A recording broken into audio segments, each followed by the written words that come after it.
حساب وہ جنت میں داخلہ یا رب، پڑوس خلد میں سرور کا ہو عطا یا رب۔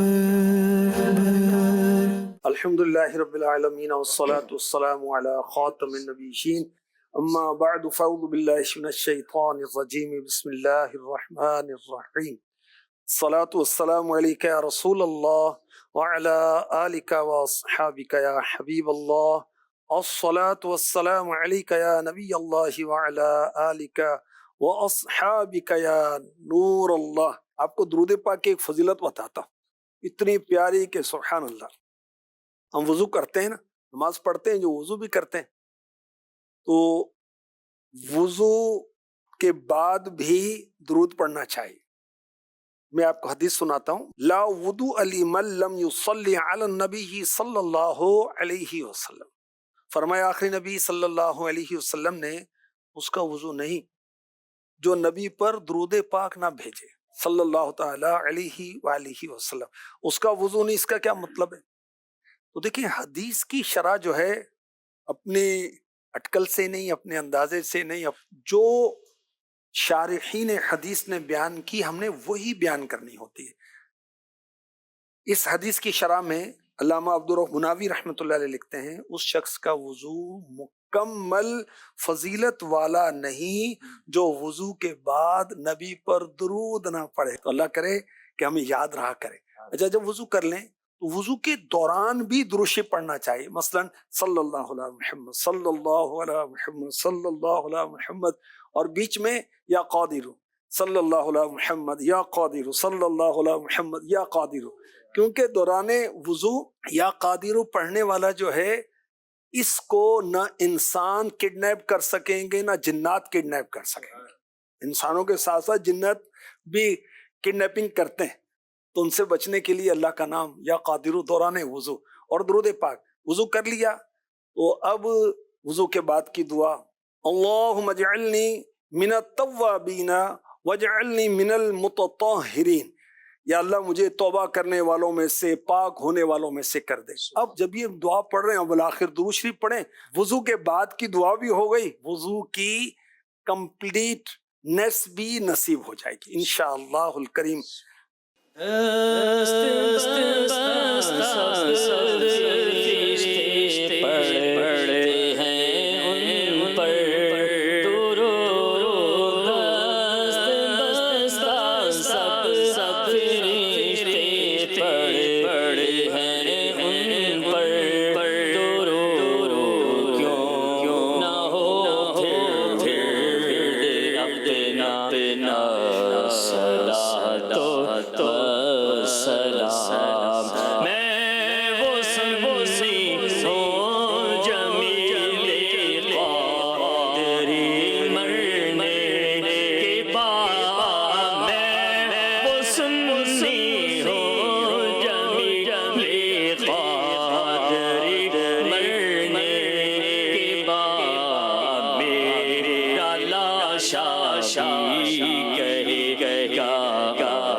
حبیب صلی اللہ تعالی علی محمد۔ بزرگوں کے مدنی چینل میں آپ دیکھ رہے ہیں پروگرام جنت۔ اللہ تبارک و تعالی نے آخرت میں ہمیشہ کے لیے ایمان والوں کے لیے نہ ختم ہونے والی نعمتیں جہاں رکھی ہیں، اس مقام کا نام ہے جنت، جہاں اللہ کا دیدار ہوگا، رسول پاک صلی اللہ علیہ وسلم کا دیدار و ملاقات، انبیاء سے ملاقات، اولیاء صحابہ سے ملاقات ہوگی انشاءاللہ الکریم۔ اور جنت کے اندر جنتیوں کے لیے ہر قسم کے فروٹس ہوں گے، ہر قسم کا پھل ہر وقت فری میں۔ اس کی فریشنس کیسی ہوگی، اس کی شان کیسی ہوگی، سبحان اللہ و بحمدہ سبحان اللہ العظیم۔ فیہما من کل فاکہۃ زوجان، ان دونوں جنتوں میں ہر پھل کی دو دو قسمیں. دو قسمیں کیا مراد ہے اس سے؟ بعض پھل وہ جو دنیا میں دیکھے اور بعض پھل وہ جو دنیا میں نہیں دیکھے تھے وہ جنت میں بھی عطا ہوں. اور ویسے تو نیٹ کے ذریعے تو مل جاتا ہے، پکچرز تو مل جاتی ہیں، پھل نہیں ملتا ہر جگہ. کتنے پھل ہیں جو انڈونیشیا میں ہوتے ہیں پاکستان میں نہیں ہیں، کتنے جو پاکستان میں تو فلاں ملک میں نہیں ہیں. لیکن جنت میں ہر طرح کے پھل ہوں گے، بعض ہم نے دیکھے ہوں گے، بعض ایسے ہوں گے جو کبھی نہیں دیکھے. اچھا ان کا وہ ٹیسٹ یہاں نہیں ہے جو وہاں ہوگا. انڈرسٹوڈ. جو مثلا کھجور کا جو ٹیسٹ دنیا میں، جنتی کھجور کا ٹیسٹ تو کچھ اور ہی ہوگا. اچھا پھر وہاں پر فریش فروٹس بھی ہوں گے، ڈرائی فروٹس بھی ہوں گے. دو قسمیں دنیا میں بھی نا، فریش فروٹ اور ڈرائی فروٹ ہیں. اچھا اسی طرح دنیا کے اندر بعض پھل جو ہیں بہت میٹھے ہوتے ہیں.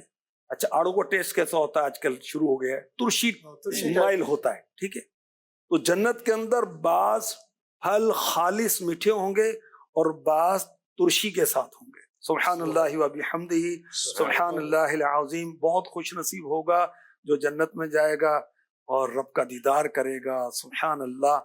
ہمیشہ ہمیشہ کی نعمتوں میں رہے گا. کون؟ ایمان والا اور اچھے عمل والا. سبحان اللہ.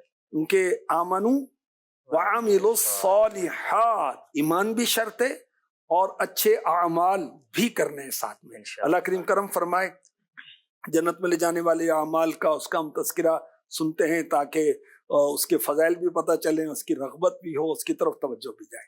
ایسا ماشاءاللہ جنت پروگرام جاری ہو ساری، الحمدللہ اس کے کافی ایپیسوڈ گزر چکے اور ماشاءاللہ جنت کا بیان ماشاءاللہ ایک بہت خوبصورت انداز سے آپ انٹروڈکشن مختلف اعمال کی کرواتے جا رہے ہیں الحمدللہ. آج سرکار دو عالم صلی اللہ تعالی وسلم کی بارگاہ سے، آپ کے فیضان سے جو جنتی اعمال احادیث مبارکہ میں ارشاد ہوئے، ان میں سے کس عمل کے بارے میں ہمیں آگاہی دی جائے گی؟ لیکن اعمال میں سب سے افضل عمل ہے نماز. سبحان اللہ. اور نماز میں سب سے افضل کیفیت ہے سجدہ. اللہ سبحان اللہ. ایسا یہ جو سجدے کی کیفیت ہے، مطلب ایک مومنٹ ہے، ایک انداز ہے. اب آگے تو انشاءاللہ آپ مزید ڈیفائن کریں گے، اس کیفیت میں کیا خاص بات ہے جو اللہ تبارک و تعالیٰ کو اتنا پسند ہے؟ دیکھیں کہ انسان اپنا سب سے اچھا عضو جو ہے، اپنا فیس، اپنا چہرہ، اپنی پیشانی اپنے رب کے بارگاہ میں رکھ دیتا. کیا کہتا ہے؟ سبحان ربی الاعلی، پاک میرا رب اعلیٰ، بلند و بالا. تو یہ اس کی جو انتہائی عاجزی ہے اس کو اللہ کریم پسند فرماتا ہے. مسلم شریف کی حدیث پاک ہے، حدیث نمبر 489 حضرت ربیعہ بن کعب اسلمی رضی اللہ عنہ یہ بارگاہ رسالت میں حاضر رہتے، رات بھی وہیں حاضر رہتے. کس لیے؟ کہ حضور کو وضو کے پانی کی ضرورت ہوگی تو کوئی مسواک وغیرہ کی ضرورت ہوگی تو میں پیش کر دوں. فرمایا فقال علی سل، مجھ سے فرمایا جو چاہو مجھ سے مانگ لو. جو چاہو مجھ سے جو چاہو. میں نے عرض کی اسألک مرافقتک فی الجنہ، میں جنت میں آپ کی خدمت گزاری مانگتا ہوں. ہمارے جیسا کیا مانگے گا؟ یہ اولاد مانگ لے گا، مکان مانگ لے گا. اور حضور مطلب تربیت کن کی ہے؟ میرے نبی کی تربیت ہے نا، آخرت کی طرف توجہ. اچھا اب آقا علیہ الصلوۃ والسلام نے کیا فرمایا؟ کچھ اور اس کے علاوہ کچھ اور چاہیے؟ عرض کی بس یہی کافی ہے. تو میرے نبی بھر کے جھولی میرے سرکار نے مسکرا کر کہا کچھ اور چاہیے؟ کچھ اور چاہیے؟ کچھ اور؟ کیا بات. اچھا عرض کی بس یہی کافی ہے. فرمایا فَأَعِنِّي عَلَى نَفْسِكَ بِكَثْرَةِ السُّجُودِ، تم اپنی دلی مراد کے لیے کثرت سجود سے میری مدد کرتے رہو. مالک ہے خزانہ قدرت کے، جو جس کو چاہیں دے ڈالیں، مالک ہے خزانہ قدرت کے، جو جس کو چاہیں دے ڈالیں، دی خلد جناب ربیہ کو، دی خلد جناب ربیہ کو، بگڑی لاکھوں کی بنائی ہے، بگڑی لاکھوں کی بنائی ہے۔ سبحان اللہ۔ مفتی احمد یار خان نعیمی رحمۃ اللہ علیہ اس حدیث کے اب وضاحت کرتے ہیں، ایکسپلینیشن کرتے ہیں، فرماتے ہیں جنت میں تمہیں اعلیٰ مقام پر پہنچانا میرے کرم سے ہے، نہ کہ محض تمہارے سجدوں سے۔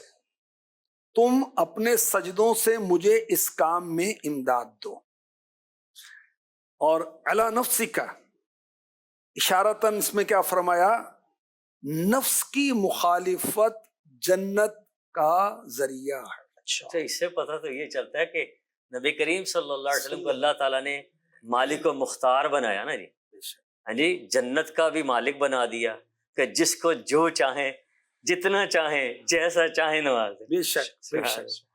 کیا وہ کثرت سجود سے بتایا گیا کہ فقط 5 نمازوں پر ہی اکتفا نہیں کرنا، فجر ظہر عصر مغرب عشاء پڑھ تو لیتا ہوں نہیں، اور نفلی نمازیں بھی پڑھو، اللہ تہجد بھی پڑھو، اشراق بھی پڑھو۔ اچھا ہمارے جیسے اب جو بابے ہو گئے بھائی، عمریں ہو گئیں، اب تو کر سامان چلنے کا، تہجد کے ذریعے کر سامان چلنے کا، اشراق چاشت کے ذریعے کر سامان چلنے کا، اوابین کے ذریعے کر سامان چلنے کا۔ آج ہمارا ٹاپک کثرت سجود ہے نا، جی جی تو نوافل پڑھو بھائی، کمر رہ گئی بھائی، کمر رہ گئی تو موت کا قاصد ہے یہ، اب اٹھ ہی نہیں جاتا، بیٹھ کے پڑھ لے بھائی، نوافل تو پڑھ، موبائل سے جان چھڑا، اور ہر وقت گھر کے اندر تیری میری، اور ہر وقت بچوں کے پیچھے لاٹھی لے کے پڑا ہوا ہے تو بھائی، اور ہر وقت وہ بہو کے پیچھے کہ یہ کر لے وہ کر لے، ارے بھائی تو آخرت کی تیاری کر، اور گھر کے معاملات پہلے بھی تھے اب بھی آئندہ بھی رہیں گے، تو آخرت کی تیاری کر، سب کو ہی کرنی چاہیے، بزرگوں کو خاص طور پر کرنی چاہیے۔ تو کثرت سے سجود سے بتایا گیا کہ فقط 5 نمازوں پر کفایت نہ کرو، نوافل کثرت سے پڑھو تاکہ میرے قرب کے لائق ہو جاؤ۔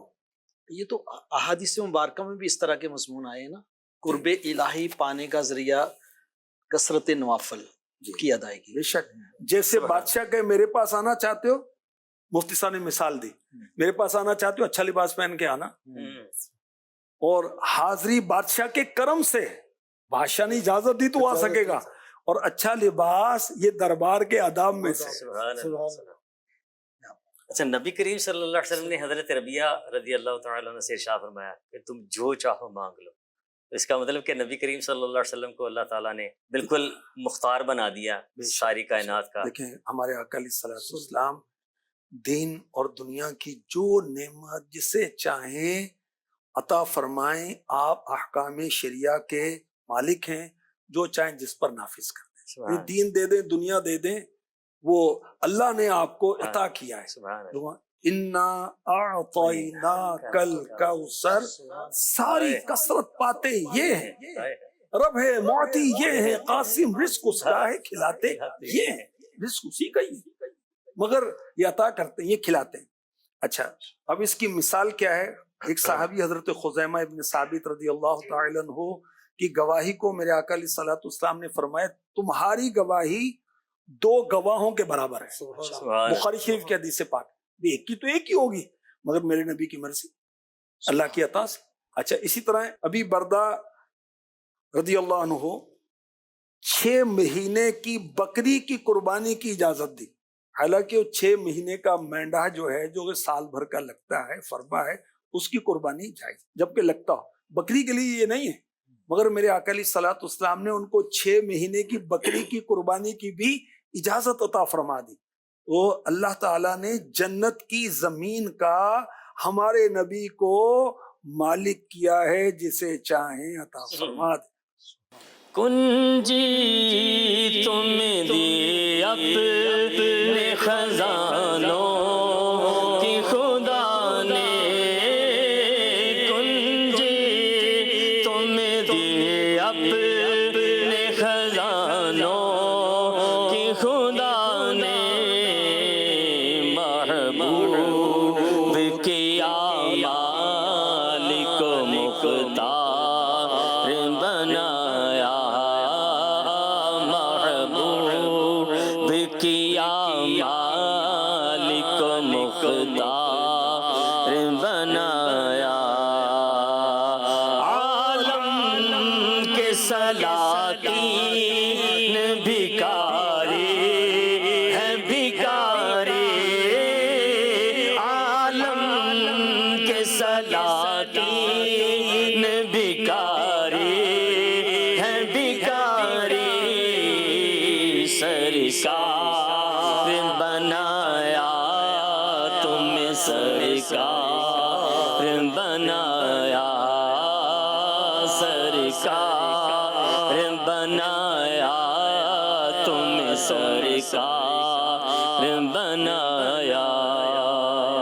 کیا بات ہے، سبحان اللہ۔ کہ جو اس طرح کے اشعار ہیں ان کی بیک اینڈ پہ جو آپ نے روایات میں مثالیں ارشاد فرمائی، بیک اینڈ پہ وہی لاجک ہے۔ جی یہ جو اشعار ہیں یہ حسن رضا خان جی ٹھیک، رحمۃ اللہ تعالی علیہ ان کے، اور یہ تربیت یافتہ اعلیٰ حضرت کے ہی ہیں، کیونکہ اعلیٰ حضرت کو بعض اوقات اپنی شاعری چیک کراتے تھے۔ سبحان اللہ۔ ایسا پھر تو یہ حدیث ہمارے لیے بھی دلیل ہے کہ ہم بھی اپنے پیارے آقا صلی صلی اللہ اللہ تعالی علیہ علیہ وسلم جو چاہے مانگ سکتے ہیں، بے شک، کیوں نہیں؟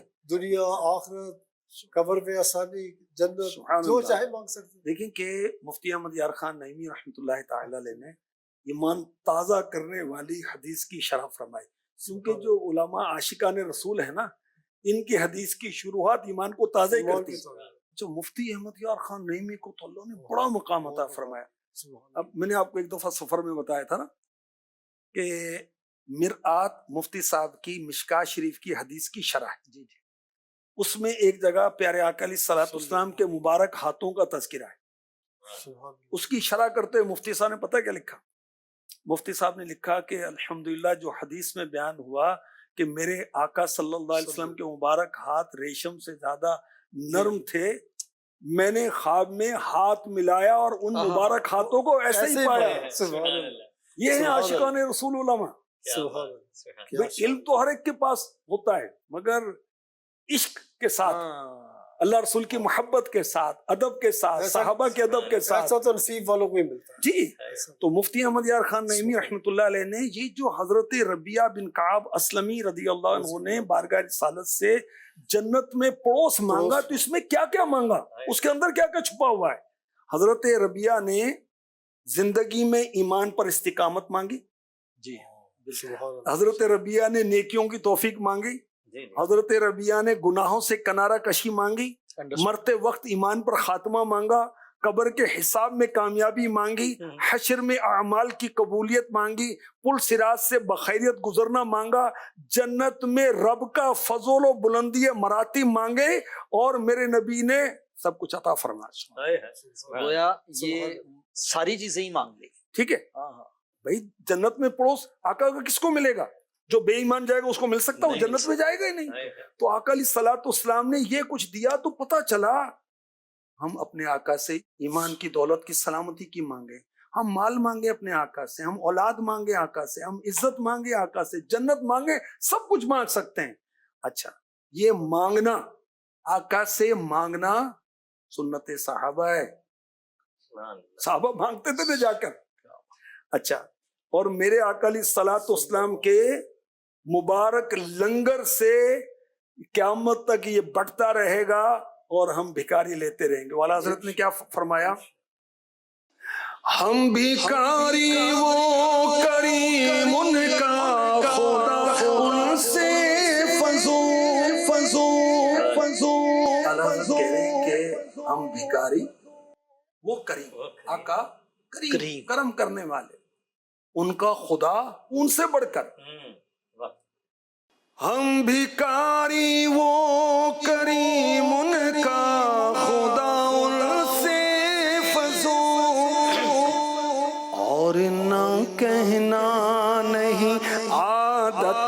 رسول اللہ کی اور نہ کہنا نہیں عادت رسول اللہ کی، ہم رسول اللہ کے جنت رسول اللہ کی۔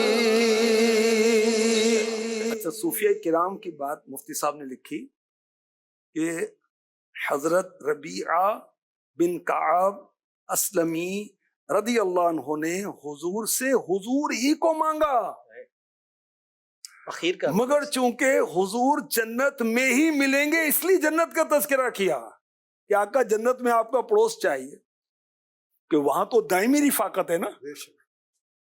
اللہ اکبر، کیا شان ہے۔ اور میرے آقا علیہ الصلوۃ والسلام نے کیا فرمایا؟ کچھ اور بھی چاہیے؟ اللہ اکبر، یہ درخواست چھما چھم برس رہی، یہ درخواست ایکسپٹ ہو گئی، منظور ہو گئی۔ کچھ اور بھی چاہیے؟ عرض کیا جب چمن الہی کا پھول مل گیا تو پتوں کی کیا ضرورت ہے؟ اللہ اکبر۔ فضل رب العلا کیا چاہیے، فضل رب العلا اور کیا چاہیے، فضل رب العلا اور کیا چاہیے، فضل رب العلا اور کیا چاہیے، مل گئے مصطفیٰ اور کیا چاہیے، مل گئے مصطفیٰ اور کیا چاہیے۔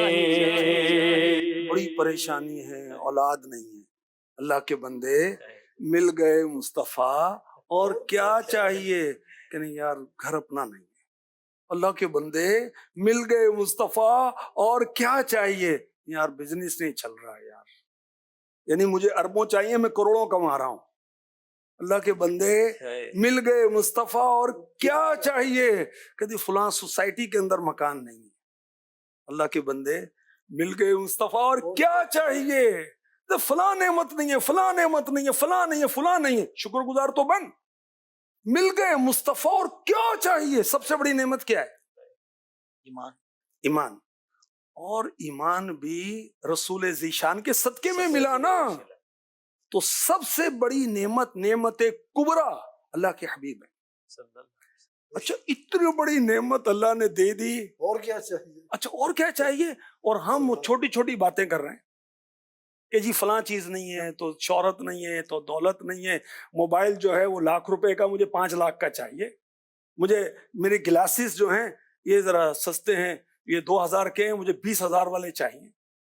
مل گئے مصطفیٰ اور کیا چاہیے، آقا کی غلامی مل گئی اور کیا چاہیے، رسول پاک کی نسبت مل گئی، ہم امتی بن گئے اور کیا چاہیے۔ اللہ کری یہ بات ذہن میں ذہن نشین ہو سمجھ جائے، میں رچ بس جائے دل میں۔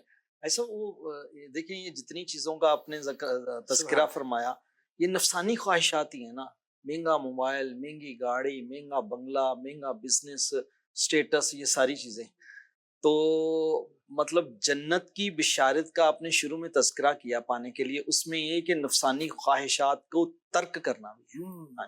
اچھا ایسا مزید دیکھا ہے کہ جتنے بھی اولیاء کرام کی سیرت مبارکہ پڑھیں، سنیں، آپ کے تذکرے دیکھیں، جنہوں نے سرکار دو عالم صلی اللہ تعالی وسلم کی محبت کے جام کو اللہ پاک کے کرم سے ملے، اور دنیا کی کسی بھی آسائش، کسی بھی چیز کو دیکھ لیں، ان کے دل میں اس کی کوئی قدر و منزلت نہیں، اچھا چاہت بھی نہیں ہے، خواہش بھی نہیں ہے، حسرت بھی نہیں، بلکہ دتکارتے ہیں، اور نو لفٹ والا معاملہ ہے، اور دنیا پھر ان کے پیچھے پیچھے پیچھے پیچھے پیچھے۔ یعنی ایک بزرگ کا واقعہ یاد آیا آپ کی بات سے، کہ کسی بادشاہ، کوئی بڑا آدمی تھا، اس کے پاس گئے، تو اس نے کہا کہ حضور یہ سونے چاندی کے سکے جو ہیں یہ آپ قبول کر لیں، حلال طریقے سے کمائیں، یوں نہیں ہے، کیونکہ بزرگ احتیاط کرتے نا کہ حرام کی کمائی نہیں لوں۔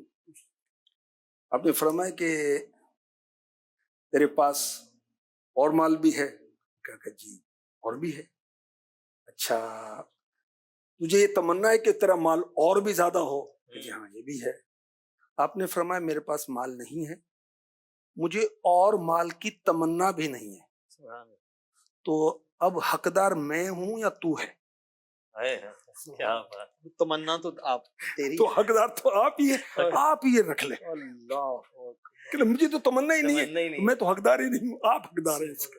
اللہ اکبر، کتنی خوبصورت انداز سے، کیا بات، کیا مل گئے مصطفیٰ اور کیا چاہیے، مل گئے مصطفیٰ اور کیا چاہیے، فضل رب العلا اور کیا چاہیے، فضل رب العلا اور کیا چاہیے، مل گئے مصطفیٰ اور کیا چاہیے، مل گئے مصطفیٰ اور کیا چاہیے۔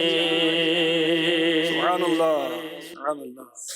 کثرت سجدہ ہے۔ اب بات چلی ہے یہ مل گئے مصطفیٰ، یہ کیسے ملتے ہیں؟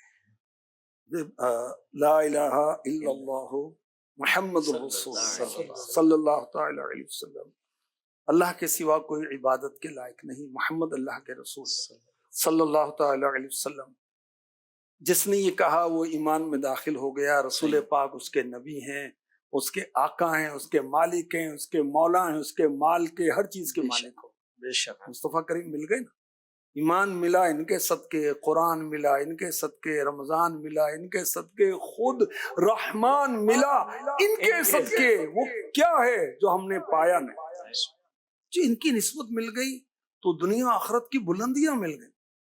انبیاء کرام نے دعائیں کی کہ میں ہم نبی پاک علیہ الصلوۃ والسلام کے امتی بن جائیں۔ کیا بات ہے۔ اب مجھے دیکھیں کہ اگر کوئی ایسی صورت ہو، سمجھانے کے لیے بات وہ کی جاتی ہے کہ امتی مصطفیٰ، مصطفیٰ کریم صلی اللہ علیہ وسلم کا امتی ہونے کا ٹائٹل آپ سے لے لیا جائے گا، اس کے بدلے میں آپ کو 100 ارب روپے دیے جائیں گے۔ سمجھدار تو کبھی ایکسپٹ نہیں کرے کیسے کرے گا بھائی مجھے؟ اچھا 100 ارب ہے یا کروڑ ارب ہے، جتنی مرضی ہے ساری دنیا دے دو پھر بھی ختم ہوں گے پھر بھی وہ ختم ہو جائیں گے۔ اور غلامی مصطفیٰ دنیا میں، نزا میں، قبر میں، قیامت میں، پل صراط پر، میزان پر، جنت میں کام آئے گی، بے شک تو ہر جگہ کام آئے گی۔ وہ مختلف نفلی نمازیں، فرض نمازیں میں ہم الحمدللہ سجدہ کرنے کی، اللہ کی بارگاہ میں جھکنے کی سعادت ملتی ہے۔ اسپیشلی آج کس نفلی نماز کا تذکرہ ہم سن پائیں گے؟ لیکن کثرت کے ساتھ سجدے ہم کریں، 5 نمازوں میں سجدے ہیں، اس کے علاوہ تہجد میں سجدے ہیں، اشراق، چاشت، اوابین، نماز توبہ، اس کے علاوہ وضو کے بعد کی جو نماز ہے، جی جی تحیت الوضو، تحیت الوضو بھی اس کو اردو کی ترکیب میں کہہ لیں، تو اس کی ترکیب بھی ہمیں کرنی چاہیے، اور یہ بھی جنت کی ہے، چابی ہے۔ اچھا میں حدیث پاک سناتا ہوں آپ کو۔ پیارے آقا علیہ الصلوۃ والسلام نے حضرت بلال رضی اللہ عنہ سے فرمایا، اے بلال، تم نے اسلام میں سب سے زیادہ امید والا جو عمل کیا ہو وہ عمل مجھے بتاؤ، رضی اللہ تعالی، کیونکہ میں نے جنت میں تمہارے جوتوں کی آہٹ اپنے آگے سنی۔ عرض کی میرا سب سے زیادہ امید والا عمل یہی ہے، میں دن یا رات کی کسی گھڑی میں جب بھی وضو کرتا ہوں، اس وضو سے میرے مقدر میں جو نماز لکھی ہوئی ہے میں اس کو پڑھ لیتا ہوں۔ اچھا، یہ جو میں نے حدیث پاک بیان کی ہے بخاری شریف کی ہے، اور اب اس حدیث کی وضاحت جو ہے وہ ہم سنتے ہیں۔ جنت میں بلال حبشی رضی اللہ عنہ کے، جو کہ مؤذن رسول ہیں، عاشقوں کے امام ہیں، مبارک جوتوں کی آہٹ پیارے آقا علیہ الصلوۃ والسلام نے سنی۔ اس کا مطلب یہ ہے کہ شب معراج پیارے آقا علیہ الصلوۃ والسلام نے جنت کی سیر فرمائی، وزٹ فرمایا جنت کا۔ آفیسر سیر کرتے نا، میرے نبی تو جنت کی سیر فرماتے۔ کسرے دنا تک کس کی رسائی، جاتے یہ ہیں آتے یہ، اللہ اکبر۔ اچھا، جنت میں اپنے امتیوں کے درجات کو دیکھا، تو بلال حبشی کو آگے آگے جنت میں چلتے ہوئے دیکھا. یہ کوئی بے ادبی کی بات نہیں ہے، مفتی صاحب کہہ رہے ہیں. بادشاہوں کے کچھ خادم پیچھے ہوتے ہیں، کچھ آگے ہوتے ہیں، اور دونوں با ادب خادم ہی ہوتے ہیں. اور اس حدیث سے حضرت بلال رضی اللہ تعالی عنہ کے بلند درجے کا پتہ چلتا ہے کہ جنت میں حضور کے نقیب بن کر حضور کے آگے آگے آمد کا اعلان کرتے ہوئے چلیں گے. تو حدیث سے یہ ظاہر ہوتا ہے کہ یہ بلند رتبہ ان کو نماز تحیۃ الوضو کی وجہ سے ملا ہے. تو اللہ کریم نصیب فرمائے نمازوں میں ہمارا دل لگ جائے. وضو کریں، نماز کی تیاری بر وقت کریں، اور وضو کر کے ہم 2 نفل پڑھ لیا کریں. اچھا، فجر کا ٹائم شروع ہونے کے بعد یہ ہم نہیں پڑھیں گے. اور بھی کچھ اوقات ہیں جس کے اندر ہم نوافل نہیں پڑھیں گے.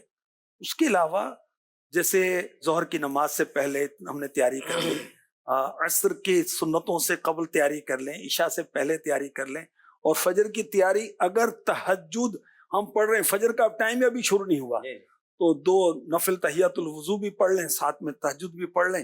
اللہ کریم نصیب فرمائے اپنے حبیب کے. سب سوشل میڈیا پہ ہے نا، ایک طبقہ ایسا بھی ہے. ابھی ماشاءاللہ آپ نے جو ارشاد فرمایا اور جنت میں لے جانے والا کتنا خوبصورت عمل نوافل ادا کرنا.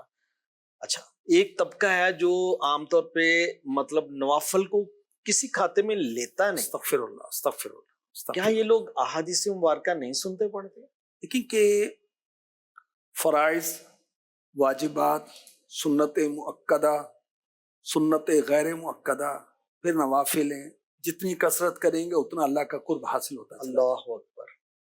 اچھا، اگر کسی وجہ سے نوافل کو نہیں پڑھا، واقعی وہ مصروفیت تھی، جلدی تھی، کوئی ایمرجنسی تھی، ایک الگ صورت ہے. اچھا، کبھی نہیں پڑھا مگر اس کو اچھا جانتا ہے اور پڑھنے کو درست سمجھتا ہے، صحیح، یہ اور بات ہے. اچھا، پھر کبھی نہ پڑھنا تو بھی یہ تھوڑی ہے بھائی، سادہ سی بات ہے، جتنا شہد ڈالیں گے اتنا میٹھا ہوگا. صحیح بات ہے. جتنے نوافل پڑھیں گے اتنا اللہ کا قرب حاصل ہوگا. اچھا، ہماری جو نمازیں ہیں اس کے اندر کوئی کمی کوتاہی نہیں ہوتی، بے شمار. ٹھیک ہے، بے شمار. ہماری نمازوں کی کمی جو ہے نوافل سے پوری کی جائے گی. اچھا، نوافل تو ہم نے پڑھے ہی نہیں، ایک بات کر رہا ہوں. جی جی. اگر نوافل نہیں پڑھے وہ کمی کیسے پوری ہوگی؟ تو اس لیے نوافل پڑھنے چاہیے، کثرت سے پڑھنے چاہیے. ہم قادری ہیں نا، بے غوث پاک کو ماننے والے ہیں. اور دعوت اسلامی میں تو قادری، نقشبندی، سہروردی، چشتی سب سلسلوں والے، سب کو اجازت ہے. غوث اعظم 1000 نوافل ڈیلی پڑھتے تھے. 1000 نوافل. حضرت امام حسین رضی اللہ تعالی عنہ جن کی نیاز پر ہم ٹوٹ پڑتے ہیں، 1000 نوافل پڑھتے تھے. امام زین العابدین 1000 نوافل پڑھتے تھے. حضرت امام ابو یوسف، یہ سلطنت اسلامیہ میں خلیفہ ہارون الرشید کے دور میں قاضی القضاء تھے، یعنی چیف جسٹس. ایک جتنے بھی ججز ہیں ان سب کے بڑے تھے، چیف جسٹس سپریم کورٹ کی. ٹھیک ہے. مسائل کتنے آتے ہوں گے دنیا بھر سے، اتنی بڑی سلطنت. اچھا، اب تو ہم کیا کرتے ہیں کہ وہ دارالفتہ سنت کی ایپ سرچ کر لی، علماء سے پوچھ لیا، واٹس ایپ، یوں وہ دور تھوڑی کچھ بھی نہیں. وہ تو کتابیں اٹھاتے ہوں گے، اس کو ڈھونڈتے ہوں گے، مسئلوں کو پھر بتاتے ہوں گے، پھر فتوے دیتے ہوں گے. روزانہ 200 نوافل پڑھتے تھے. سبحان اللہ. اچھا، بزرگوں کی، اللہ کے نیک بندوں کی زندگی دیکھیں، نوافل نوافل نوافل. میرے آقا علیہ الصلوۃ والسلام کثرت سے نوافل پڑھتے تھے. سفر پر جاتے ہوئے نوافل. اچھا، رستے میں کہیں سٹے ہوا تو نوافل، پہنچے تو نماز پڑھ رہے ہیں، واپسی ہوئی تو مسجد میں آ کے نماز پڑھ رہے ہیں. میرے آقا علیہ الصلوۃ والسلام بھی کثرت سے نوافل پڑھتے تھے. تہجد تو آپ پر فرض تھی. تو اللہ کریم ہمیں نصیب فرمائے کہ ہم سنت غیر موقدہ کو بھی ترک نہ کریں. اچھا، بالخصوص بزرگوں کا پیغام دوں گا. اب عمریں ہماری دیکھیں، ہماری داڑیاں موت کا پیغام دے رہی ہیں، ہماری کمریں موت کا پیغام دے رہی ہیں، ہماری نظریں موت کا پیغام دے رہی ہیں، عقل کام نہیں کرتی، یہی کہہ رہی ہے کہ آخر موت ہے. کر سامان چلنے کا. یہ پنڈلیوں میں جو کھچاؤ ہو رہا ہے نا، یہ کھچاؤ کیا کہہ رہا ہے؟ کر سامان چلنے کا.